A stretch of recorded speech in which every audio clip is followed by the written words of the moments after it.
Surabaya Mengaji. Yuk, dukung dakwah Surabaya Mengaji.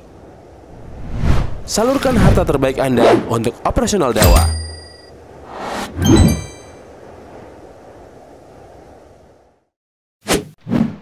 SM Store, amanah dalam muamalah.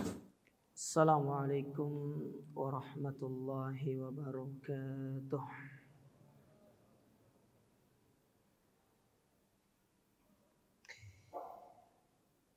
Innal hamdalillah nahmaduhu wa nasta'inuhu wa nastaghfiruh wa na'udzu billahi min syururi anfusina wa sayyiati a'malina. Man yahdihillahu fala mudilla lahu wa may yudlil fala hadiya lahu. Wa asyhadu an la ilaha illallah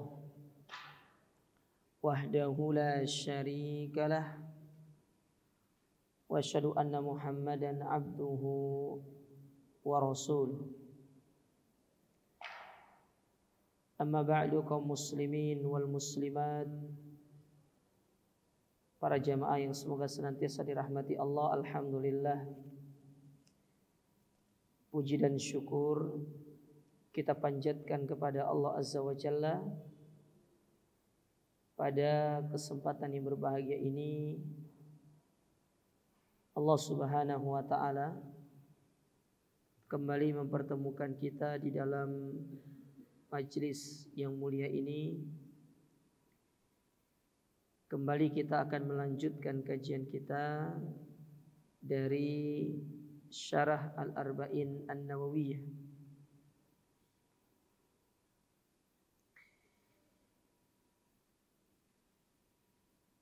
di mana kita masih pada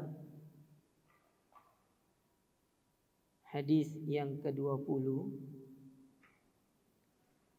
di mana hadis yang ke-20 ini diriwayatkan dari sahabat Abu Mas'ud Uqbah ibn Amr al-Ansari al-Badri radhiyallahu ta'ala anhu, yang berkaitan dengan sifat malu. Yang mana sifat malu itu merupakan sifat yang mulia.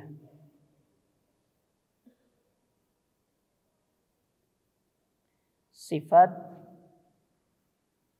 yang dimiliki oleh orang-orang terdahulu, yang itu merupakan warisan dari umat-umat terdahulu. Terakhir kita menyebutkan yaitu ucapan Nabi SAW ketika Nabi mengatakan, idza lam tastahi, apabila engkau tidak memiliki rasa malu. Maka Syekh menyebutkan yahtamilu maknayaini, bahwasanya ucapan ini mengandung dua makna. Apa yang dimaksud dengan apabila engkau tidak memiliki rasa malu? Makna yang pertama, idza lam takun dza hayain sana'ta ma tasya, apabila engkau tidak memiliki rasa malu, maka engkau akan melakukan apa yang engkau inginkan.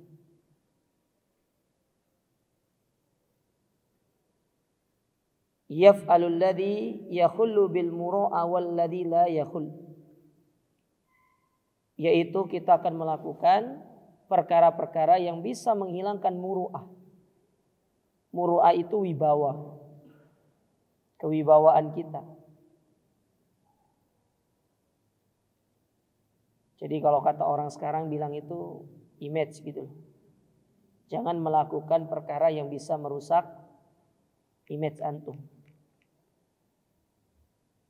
Ya. Makanya dalam Islam itu sangat dianjurkan yang namanya menjaga muru'ah.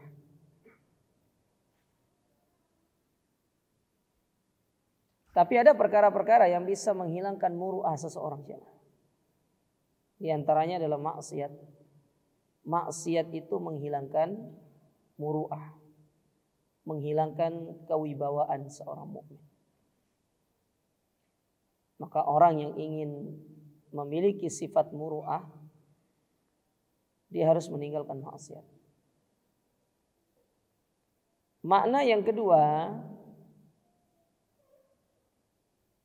yaitu idza kana al-fi'l, apabila perbuatan tersebut la yustahya minhu, yaitu dia tidak malu untuk melakukannya. Kadang ada orang ingin melakukan kebaikan tapi malu. Maka kalau itu adalah kebaikan, fasna, maka lakukanlah. Wala tubali, dan tidak perlu kita memikirkan orang-orang yang akan berkomentar. Kita itu kebanyakan memikirkan tentang netizen, jemaah. Antum terlalu sibuk memikirkan komentarnya para netizen, sehingga antum hidup dalam framingnya mereka. Seorang mukmin itu tidak sibuk memikirkan komentar orang lain, tetapi dia bersibuk bagaimana memikirkan ridha Allah Subhanahu wa ta'ala. Jadi buat apa antum memikirkan komentar orang? Gak ada manfaatnya. Nah, kalau kita sibuk memikirkan komentar orang, yang ada adalah kita akan selalu berbuat sesuatu yang orang itu senang. Padahal belum tentu Allah itu ridha, kan begitu. Tetapi yang kita lakukan itu adalah yang Allah ridhoi meskipun manusia tidak suka. Karena dengan Allah meridhoi perbuatan kita, orang-orang yang tidak menyukai kita itu terlalu gampang bagi Allah membolak-balikkan hatinya. Mudah bagi Allah. Makanya Imam Syafi'i memberikan sebuah pegangan dalam masalah ini. Apa kata beliau? Ridhon nas goyatun la tudrok.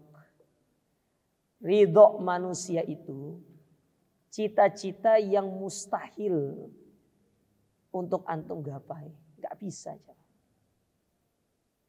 Gak bisa antum gapai. Dan memang kita gak disuruh untuk menggapai ridho manusia. Tapi yang kita disuruh itu adalah radhiyallahu anhum wa radu. Allah ridho sama kita. Kalau Allah sudah ridho sama kita, nyaman hidup. Jadi jangan cari keridhaan netizen ya. Sehingga supaya netizen itu senang sama antum, hal-hal konyol yang sering dilakukan oleh manusia. Coba lihat. Banyak orang-orang melakukan hal-hal yang menghilangkan rasa malunya. Bahkan sampai ada orang yang komentar itu urat malunya sudah putus. Ya coba lihat. Di berbagai macam platform media sosial itu. Dia menghinakan dirinya. Buat apa aja?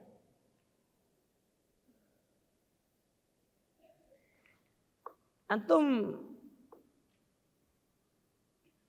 pernah dengar suratnya Nabi SAW yang ditulis kepada Heraklius yang membuat Heraklius itu marah?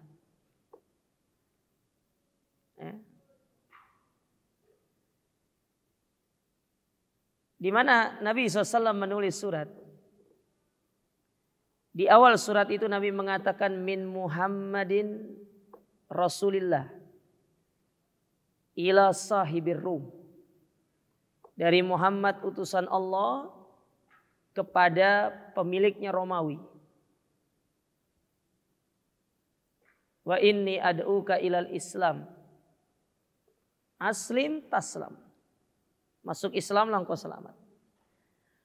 Antum tahu nggak kenapa Heraklius marah dengan surat itu? Bukan karena Heraklius didakwakan masuk Islam, bukan. Tetapi yang menjadikan Heraklius itu marah, kenapa namanya Nabi Muhammad disebutkan dulu baru nama dia. Itu yang pertama. Yang kedua, Kenapa dia dikatakan sahibir Rum? Kenapa enggak dikatakan azimir Rum? Marah.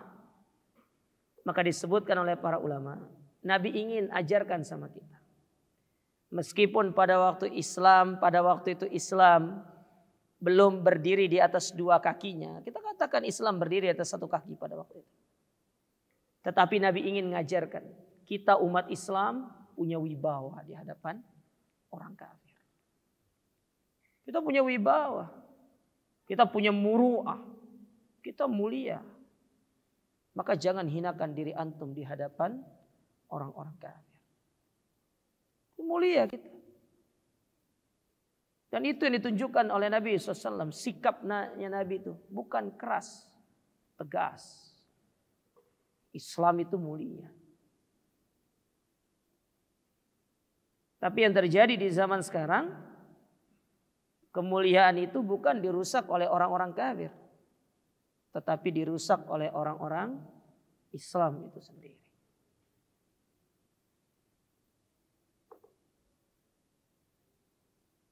Maka ikhwan, lakukan kebaikan. Tidak perlu kita sibuk dengan komentarnya para netizen itu. Terserah mereka mau komentar apa. Antum tidak cari makan, antum tidak dikasih makan sama mereka. Antum tidak dikasihkan rizki sama mereka. Kehidupan antum bukan di tangan mereka. Allah Ta'ala yang mengatur semua. Maka carilah ridho Allah. Kalau Allah sudah ridho sama kita, hidup akan menjadi tenang. Hidup akan menjadi nyaman, tentram.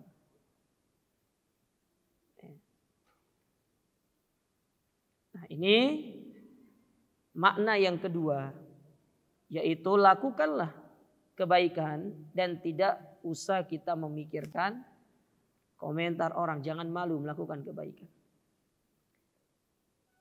Gambarannya gini, orang sekarang itu maksiat nggak ada malunya, betul atau tidak? Masa antum melakukan kebaikan antum malu?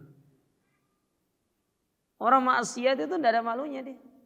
Sekarang masa kita melakukan kebaikan kita malu? Tunjukkan jati diri kita sebagai seorang muslim. Ya. Tunjukkan ya Mas. Taib. Nah, ini beberapa kalimat yang ingin disampaikan oleh Syekh Muhammad bin Shalih Al Utsaimin. Sekarang kita masuk ke pelajaran yang bisa diambil dari hadis ini. Yang pertama, hadis ini jamaah mengajarkan kepada kita annal athar anil umamis sabiqah qad tabqa ila hadhil ummah. Bahwasanya peninggalan umat-umat terdahulu itu ada di dalam umat ini. Jadi ada hal-hal yang dilakukan oleh umat-umat terdahulu itu diwariskan kepada umat ini. Makanya Nabi SAW mengatakan apa? Inna mimma adrakan nasu min kalamin nubuwatil ula. Sesungguhnya di antara apa? Jadi mimma itu perhatikan di situ, mimma itu terdiri dari kata min dan ma. Jadi min di situ itu namanya min tab'diyah namanya, menjelaskan di antara sebagian yang kita dapati dari kebiasaan umat-umat terdahulu itu, ya. Jadi ada di antara perkara umat dulu itu dilakukan di dalam agama kita. Contohnya seperti rasa malu. Ya. Rasa malu itu di antara warisan umat-umat terdahulu. Bukan hanya umat Islam yang malu, bukan hanya umatnya Nabi Muhammad, umatnya Nabi Ibrahim, Nabi Isa juga semua malu, punya rasa malu. Ya, makanya sifat malu itu merupakan sifat yang mulia.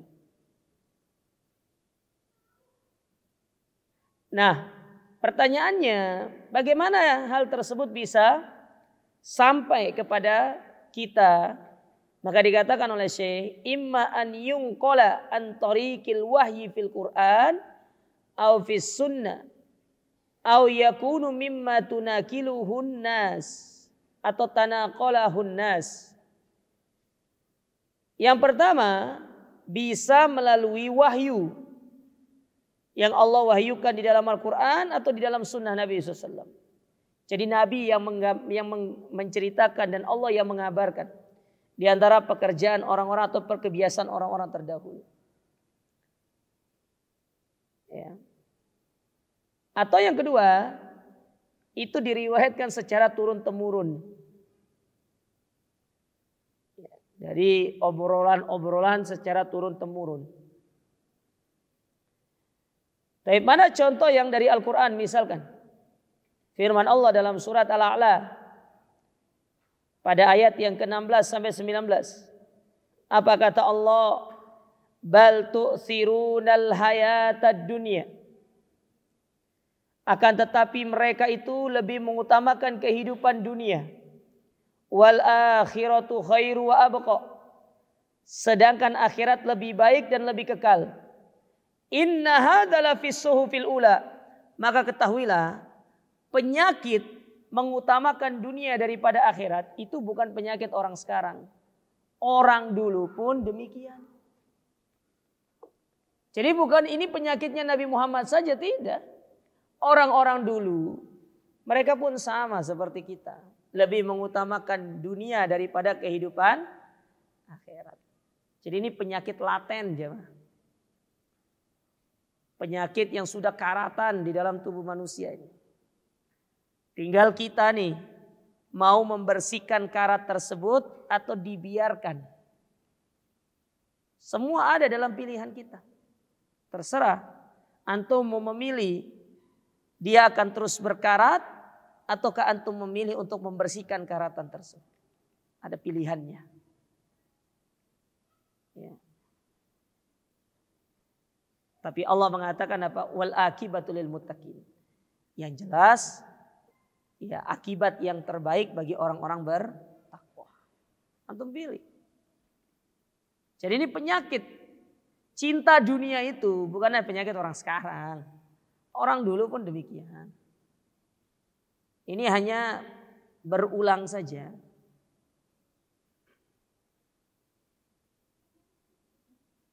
Nah itu contoh. Sesuatu yang terjadi di umat-umat terdahulu terjadi di umat Islam. Taib. Kemudian wa amma ma atau yu'athir anin nubuwatil ula. Fahada yang qasimu ila salasati aqsam. Adapun yang berkaitan dengan apa yang menjadi kebiasaan orang-orang terdahulu itu dibagi menjadi 3.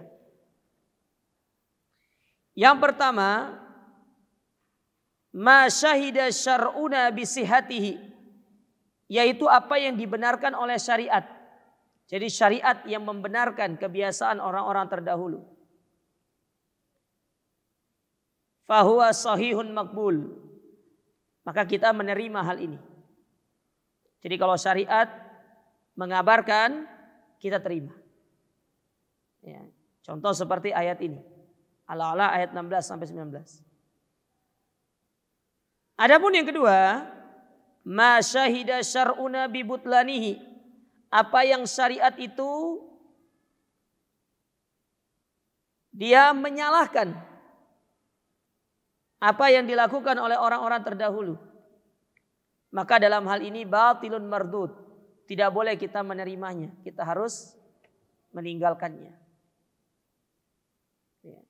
Meskipun orang terdahulu misalkan melakukan ini, tapi syariat mengatakan tidak boleh. Contoh, dulu di zamannya Nabi Musa, orang kalau mau tobat itu dengan cara ngapain? Bunuh diri. Nah, syariat memandang hal ini tidak perlu dilakukan. Nah, meskipun ini adalah syariat yang terjadi di zaman Nabi Musa, kalau syariat kita sudah menolak hal tersebut, lalu antum melakukan, berarti antum melakukan sesuatu yang telah diingkari oleh syariat Nabi Muhammad SAW. Itu tidak boleh. Tidak diperbolehkan. Adapun yang ketiga, yaitu malam yarid syar'una bita'yidihi walatan tafnidihi fahada yatawaqqaf fihi, yaitu perkara yang tidak dibenarkan, tidak disalahkan oleh syariat. Ya, maka di sini kita sikapnya adalah tawakuf, tidak menyalahkan, tidak membenarkan. Jadi cukup kita sampaikan ada dulu kisah Israiliyat, wallahu alam benar atau salahnya, gitu dia. Jadi tidak bisa antum salahkan, tidak bisa antum benarkan. Ya, tidak bisa antum salahkan, tidak bisa antum benarkan. Jadi sekedar disampaikan untuk mengambil pelajaran, tetapi status kisah itu benar salahnya masih wallahu a'lam, tidak ada yang tahu. Ya. Nah, ini 3 cara Islam memandang apa yang terjadi di masa yang terdahulu. Kalau sudah ada dalilnya antum terima. Tapi kalau ditolak oleh syariat antum tinggalkan. Adapun syariat yang tidak membenarkan, tidak menyalahkan, maka di situ antum bersikap tawakuf. Tawakuf itu diam. Ya, tidak membenarkan, tidak menyalahkan. Ya. Taib. Kemudian pelajaran yang kedua, belum adzan kan? Kok cepat banget maksudnya. Pelajaran yang kedua yang bisa diambil dari hadis ini,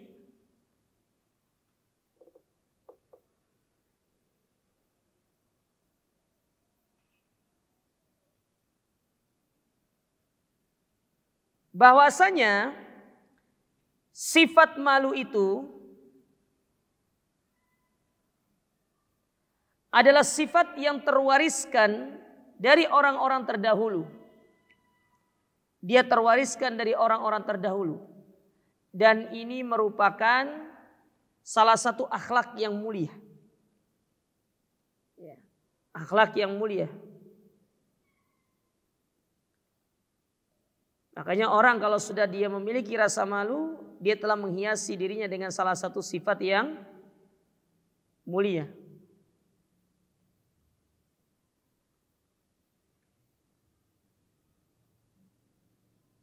Baik. Kemudian yang ketiga, pelajaran yang diambil dari hadis ini, as-sana 'alal haya, yaitu pujian terhadap sifat malu.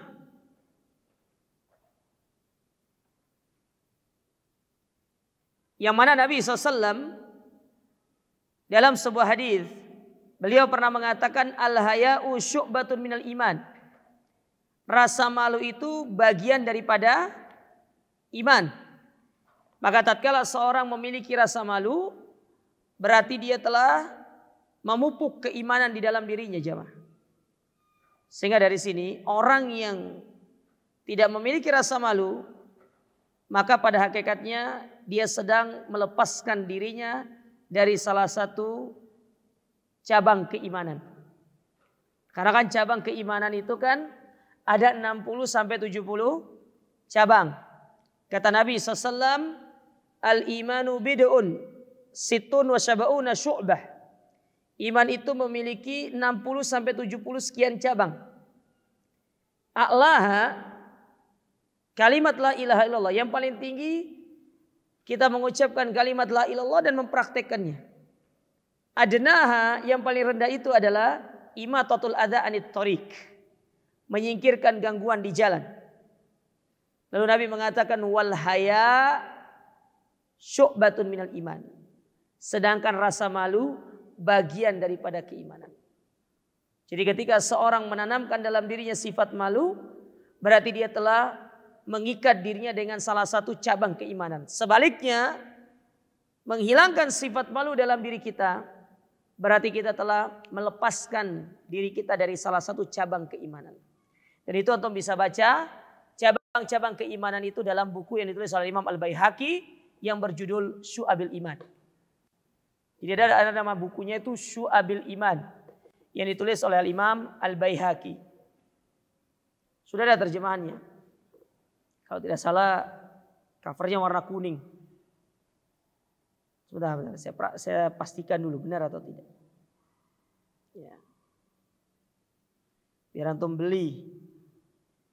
Biar antum bisa tahu cabang-cabang keimanan itu apa saja.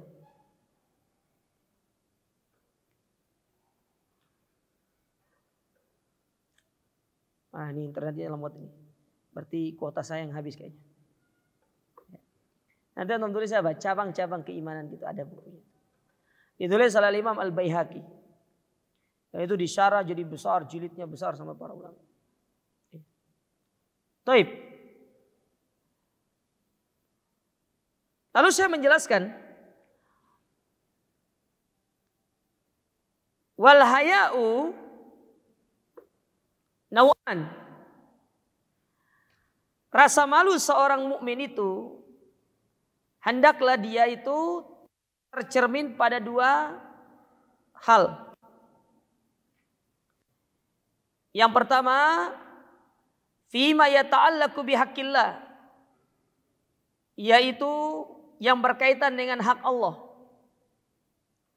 Sedangkan yang kedua, fima yata'allaqu bihaqqil makhluk, yaitu rasa malu yang berkaitan dengan hak sesama makhluk.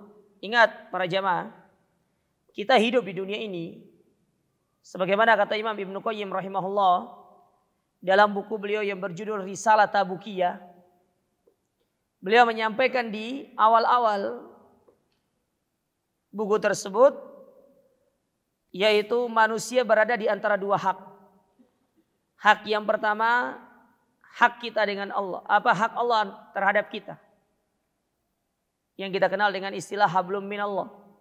Sedangkan hak yang kedua, hak manusia. Nah, hak manusia ini umum. Hak dari keluarga. Keluarga itu mencakup istri, suami, anak, orang tua, paman, bibi, dan yang lainnya. Karib kerabat. Kemudian manusia yang lain seperti tetangga, teman, masyarakat. Itu mereka punya hak sendiri-sendiri. Maka seorang mukmin dia harus perhatikan masalah ini. Dia tidak hidup di dunia sendiri, jemaah. Kita ada orang lain yang perlu kita perhatikan haknya. Nah, terkadang manusia itu dia fokus terhadap hablum minallah, tetapi lupa hablum minannas.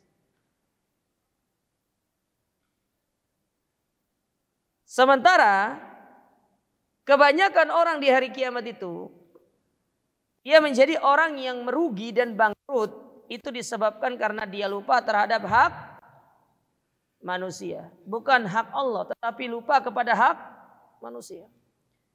Dia tidak memperhatikan hak sesama manusianya.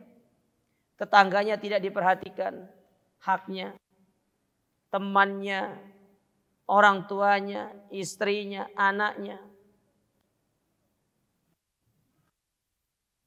Maka Ibnu Qayyim rahimahullah ta'ala mengingatkan kepada kita, perhatikan kedua hak ini. Makanya kita harus punya rasa malu dalam masalah ini.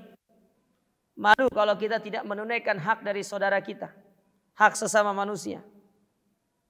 Kita jangan hanya menuntut hak kita kepada orang, tapi hak orang kita tidak berikan. Kita pingin orang menghargai kita, tapi kita tidak menghargai orang lain. Tidak benar seperti ini. Kita pingin tetangga kita menghargai kita, tapi kita tidak pernah menghargai tetangga kita. Enggak benar. Seorang mukmin tidak seperti itu. Ya, perhatikan jemaah. Ini penting. Nanti masuk ke dalam bab muamalah. Bagaimana bentuk antum bermuamalah dengan sesama manusia. Perhatikan. Coba antum baca hadis yang diriwayatkan oleh Al-Imam Al-Bukhari dan Imam Muslim dari sahabat Abu Hurairah radhiyallahu taala anhu. Ya, Abu Hurairah kalau tidak salah.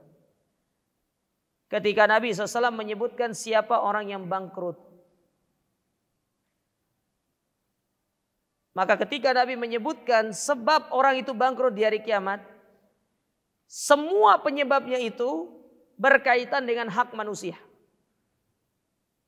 Faqad syatama hadza wa daraba hadza wa qadhafa hadza wa akala mala hadza. Dia mencaci maki orang, dia memfitnah orang, dia menuduh dengan tuduhan keji kepada orang lain. Dia memakan harta orang lain tanpa hak dan dia tidak meminta maaf. Kalau hak Allah yang kita langgar, kita bertobat, Allah maafkan kita. Tetapi kalau hak manusia yang kita langgar, antum tidak minta untuk dihalalkan, hati-hati. Persidangan Allah itu ketat. Ketat persidangan Allah Ta'ala. Bisa jadi kebaikan yang kita kumpulkan selama ini, ternyata antum berikan kepada orang-orang yang antum sakiti tersebut. Maka saya ingatkan dari sekarang jamaah untuk diri saya dan antum semua. Jangan antum bertemu dengan Allah Ta'ala dalam kondisi membawa ember bocor. Ya. Jangan antum membawa ember bocor. Karena beramal itu seperti sedang menimba air. Antum nimba air, antum taruh dalam ember. Capek nimba nggak dapat air karena embernya bocor. Siapa yang nampung air itu? Orang.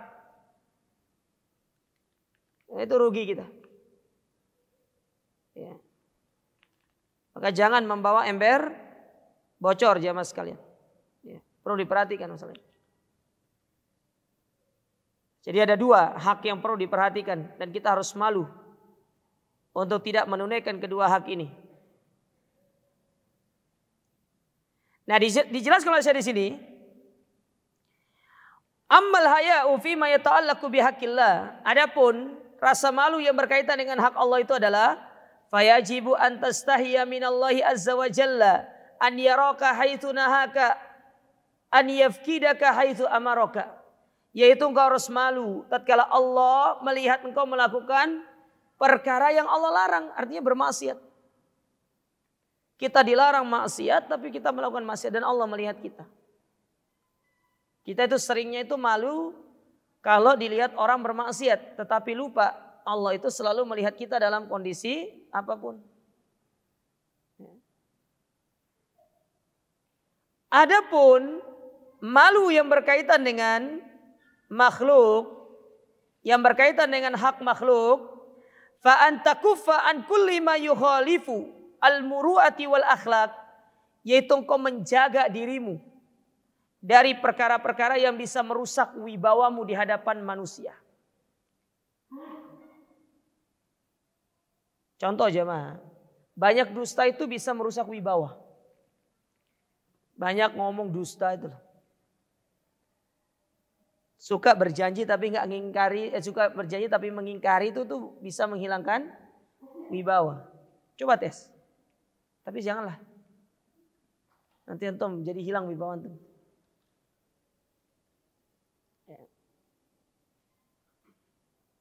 Seorang pedagang nggak jujur itu menghilangkan muruahnya. Seorang pegawai yang tidak amanah itu menghilangkan muruahnya.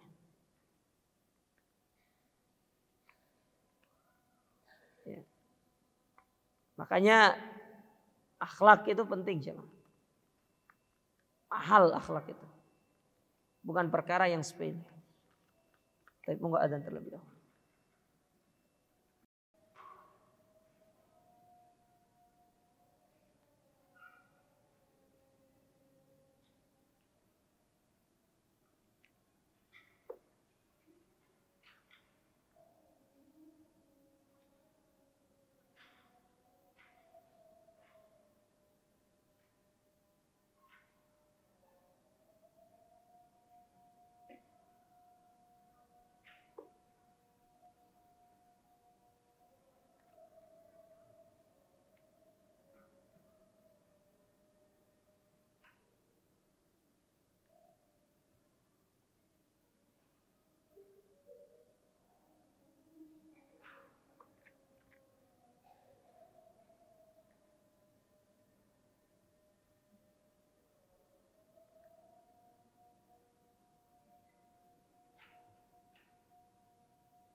Taib.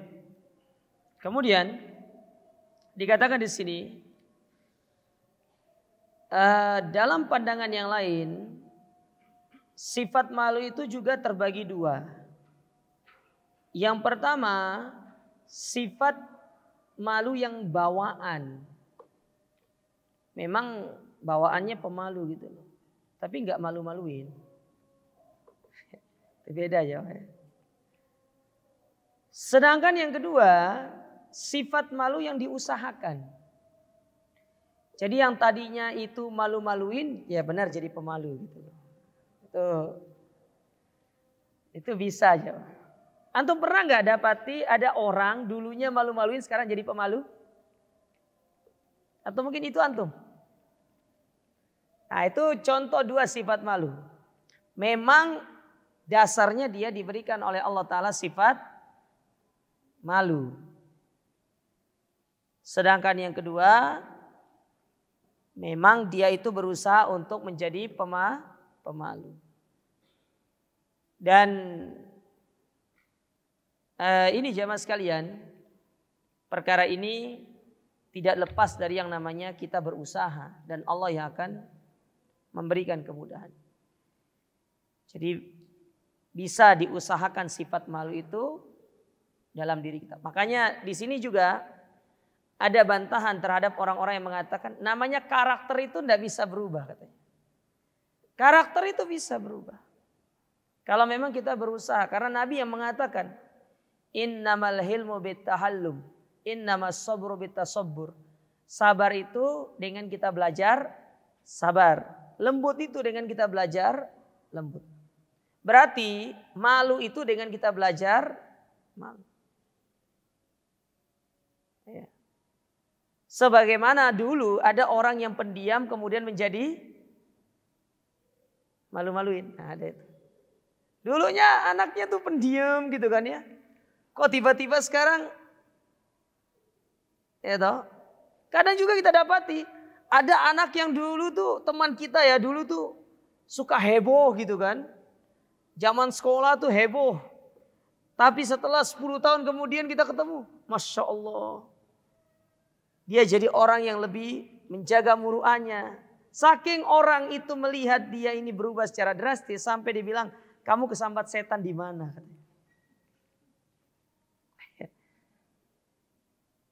Artinya sampai dia tidak percaya gitu loh. Kalau dia mendapati temannya itu bisa berubah. Nah dari sini jamaah.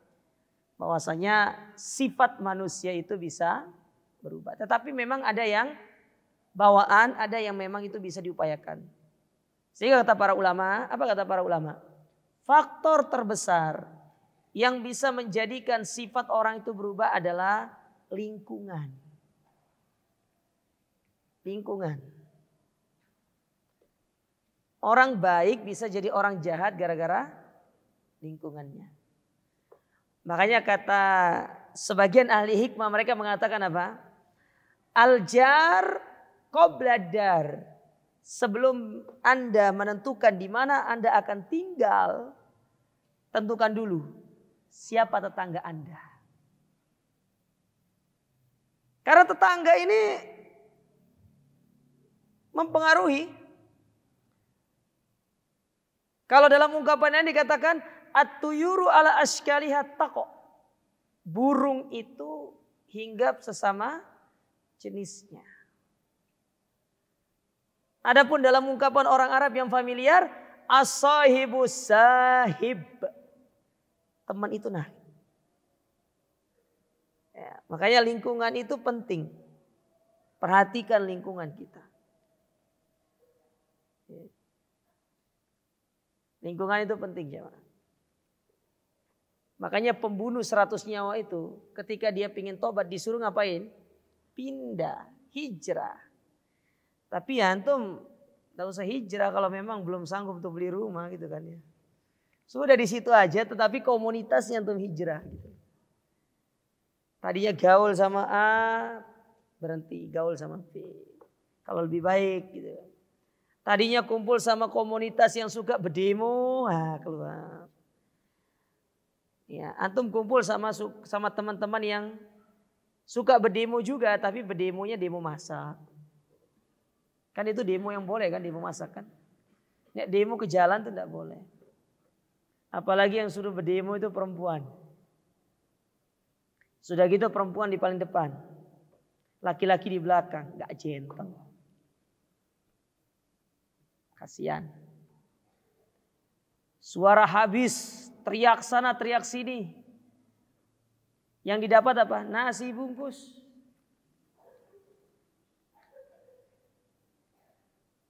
Dulu, antum tahu jemaah? Kita pernah dulu merasakan di demo itu. Dan yang mendemo kita itu bukan orang-orang yang sekitar situ. Yang lebih parahnya, dia yang berdemo, dia yang capek, minta air ke kita. Mas, ada airnya enggak? Minta air ke kita. Kasihan gitu ya. Demo itu enggak boleh, haram. Al-mudhaharat enggak boleh. Itu kebiasaannya orang-orang haroki. Kebiasaannya orang-orang pergerakan. Dan ini banyak di kampus-kampus ini. Anak kampus tuh kalau belum berdemo belum gentle dia. Jadi demo itu banyak anunya, demo fakultas. Demo apa lagi? Nanti BEM-nya, terus himpunan mahasiswa, gabungan seluruh BEM kampus pergi berdemo, tidak boleh ya. Buang waktu. Capek, lelah. Gak perlu berdemo. Ustaz, saya pernah dulu, sudah tinggalkan masa lalu. Sekarang tugas kita adalah memperbaiki diri. Masa lalu biarkanlah berlalu. Biarkan dia menjadi cerita indah yang untuk diambil pelajaran. Tetapi kita perbaiki ke depannya. Taib. Itu pembagian rasa malu dari sudut pandang yang lain. Ada yang sifatnya memang tabiat, ada yang itu bisa diupayakan.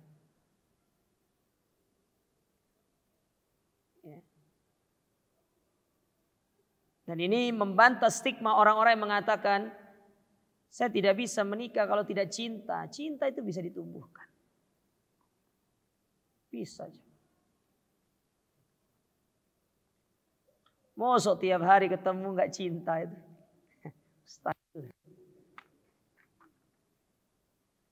Pasti jemaah.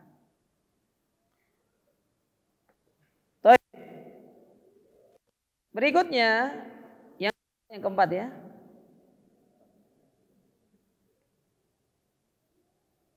Pelajaran yang bisa diambil dari hadis ini kita selesai. Anna min khuluqil insan, bahwa antara akhlak manusia itu alladzi la yastahi an yaf'ala, yaitu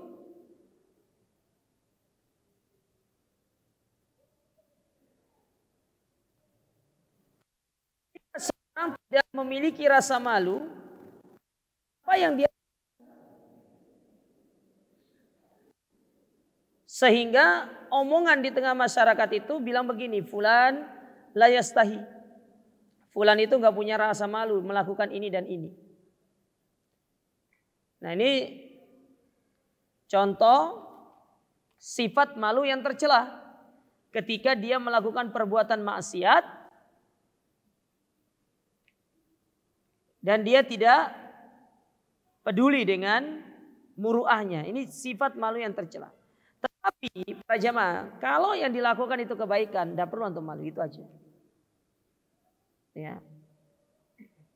Namun saya jarang mendapati orang yang dia itu dicela dengan tidak punya rasa malu kalau dia melakukan kebaikan. Umumnya manusia itu akan mengatakan dia tidak punya rasa malu kalau orang itu melakukan perkara yang sifatnya maksiat atau bertentangan dengan norma. Tapi kalau kebaikan, saya jarang mendengar orang, bahkan tidak pernah kalau saya ya, mendengar orang itu mengatakan dia tidak punya rasa malu. Namun lebih ke arah orang yang kalau dia melakukan kebaikan itu diejek. Bukan tidak dikatakan tidak punya rasa, tapi diejek. Umumnya ke situ kalau saya lihat. Itu yang di tengah masyarakat seperti itu. Tapi kalau antum misalkan lihat ada laki-laki perempuan, dia ya misalkan berdua-duaan, mojok misalkan. Umumnya orang bilang itu, dasar nggak punya rasa malu gitu kan. Tapi kalau ada orang melakukan kebaikan gitu kan. Jarang saya dengarkan orang melakukan ngomongnya seperti itu. Tapi ngomongnya ya itu tadi, kalau ada orang misalkan seorang wanita tadinya tidak berjilbab itu, so alim, misalnya gitu. Lebih ke arah dia ngejek dia itu. Saya nggak dapatnya begitu. Yang tadinya nggak pernah sholat jadi sholat itu, so alim. Sambat saya, biasanya ngomong seperti itu. Tapi nggak tahu kalau antum ya dapatnya gimana. Cuma yang jelas di sini saya ingin menjelaskan bahwasanya umumnya begitu. Orang melakukan kemungkaran itu selalu dikatakan orang tersebut sudah tidak memiliki rasa malu.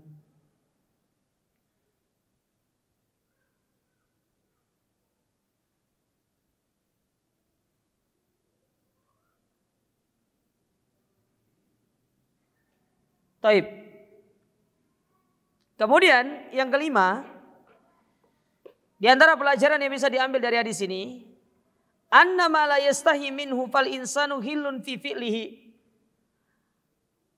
Perkara yang seorang manusia itu sudah tidak memiliki rasa malu terhadapnya, dia akan gampang saja untuk melakukannya. Ya.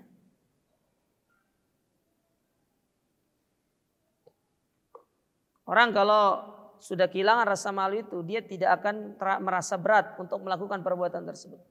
Gampang saja. Ringan saja gitu. Nah, kemudian yang terakhir, hadis ini menjelaskan kepada kita ar-raddu ala Jabariyah, bantahan terhadap kelompok Jabariyah bi isbatil masyi'a lil abdi, yaitu dalam menetapkan manusia itu memiliki kehendak. Karena dalam kelompok Jabariyah itu mereka menolak bahwasanya manusia itu tidak punya kehendak. Allah yang menggerakkan sesuka hati, sesuka Allah Ta'ala. Maka kita katakan makhluk itu diberikan kehendak, bisa memilih, bisa melakukan, bisa tidak melakukan, bisa maju, bisa mundur. Karena dalam pandangan orang-orang Jabariyah, manusia itu layaknya seperti boneka yang sedang dimainkan oleh pawangnya. Boneka ada talinya itu loh.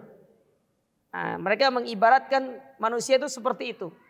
Allah yang menggerakkan sesuka hati kita. Jadi kita tidak punya kehendak. Maka kita katakan manusia itu diberikan kehendak. Tapi kehendak manusia itu tidak bisa mengalahkan kehendak. Ya, tidak bisa mengalahkan kehendak Allah. Jadi kehendak kita di bawah kehendak Allah. Tapi orang-orang Qadariyah mereka menolak, manusia nggak punya kehendak. Jadi manusia itu pasrah saja, dia melakukan apa yang terserah Allah ingin lakukan. Tidak, kita punya kehendak. Contohnya, antum dikasih air, mau pilih yang mana? Ketika antum memilih, itu kehendak antum namanya. Itu kehendak antum. Jadi manusia diberikan kehendak. Mau lewat keluar jalan sana atau keluar sana. Yang penting jangan lewat sini. Perempuan soalnya. Tinggal antum pilih. Manusia diberikan kehendak. Tapi orang-orang Jabariyah mereka menolak semua itu. Makanya mereka itu dikatakan menyimpang. Karena mereka itu menolak salah satu pokok daripada akidah. Manusia itu ada kehendaknya. Tetapi kehendak Allah itu di atas kehendak makhluknya. Ya, ini yang perlu antum harus pahami ya Mas. Dengan demikian selesai kita dari hadis yang ke-20. Insyaallah pada pertemuan berikutnya kita masuk ke hadis yang ke-21. Yaitu tentang masalah istiqomah kalau hadis ini. Insyaallah kita bahas pada pertemuan berikutnya. Tapi di sini ada pertanyaan. Mana tadi? hilang. Nang direk. Oke.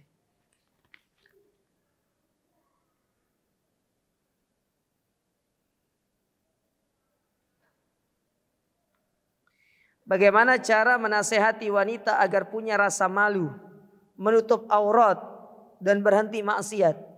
Caranya antum nikahi. Iya. Biar berhenti jangan. Iya toh? Kalau sudah jadi istri antum, Ustadz istri orang itu suaminya. Punya hak itu suaminya punya tugas. Antum ngapain pusing? Nasihati suaminya. Jangan nasihati perempuannya. Mas, kasihan lo bojomu mas.